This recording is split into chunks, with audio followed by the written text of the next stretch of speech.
Hi guys! During Jump Manila's Fitness Fest event at SM Marikina, nakipag-collab ako kay Coach Ermin on how to do the switch cross.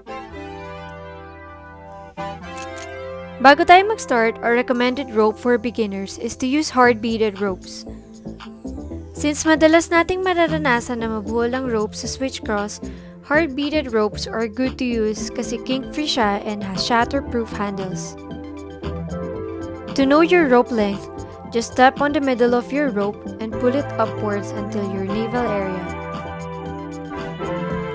To give you a heads up on what switch cross is, basically, two alternate crosses na walang basic jumps in between, unlike the crisscross. Before attempting the switch cross, dapat matutunan nyo muna how to do the basic crisscross. Try practicing this at least 20 times. Para sa mga nagsisimula pa lang, if you want to learn more about the crisscross, I made a tutorial for you guys, so please check it out by clicking the card on the screen. For your first drill, practice the crisscross left over right 4 times, and practice the crisscross right over left 4 times, and repeat this 4 times as well. Kung napansin nyo guys, tumatalon kami over the rope kapag narinig na namin yung rope tumatama sa ground. And make sure kapag nagka-cross na yung arms, dapat yung handles lampas sa hips mo. If you can do this drill perfectly nang hindi natatalisod or nabubuhol yung arms, then you are ready for drill number 2. For the second drill, practice the cross, switch, and toe catch. Do this at least 20 times as well. When doing the cross, handles should be parallel to the ground. When doing the switch, switch your arms when the rope is above your head. Then, instead of jumping, try catching the rope with your toes.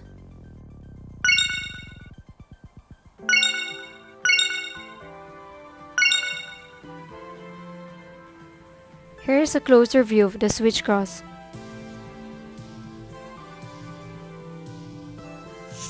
For the third drill, importanteng malaman natin ng 1 and 2 count.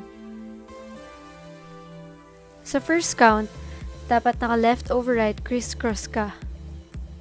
Yung end naman is when you pause for a while to switch your arms. For the second count, ito na yung crisscross na right over left. For the fourth drill, do the switch cross with 2 basic jumps in between. And repeat as many as you like so you can master this move. You can also add switch crosses to your routine and add more intensity to your workouts like what I'm doing in this video.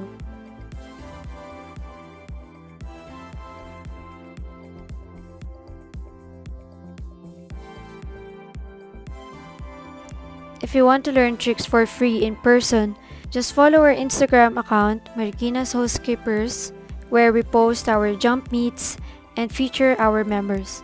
Don't forget to like, share, subscribe, and train your body to get stronger.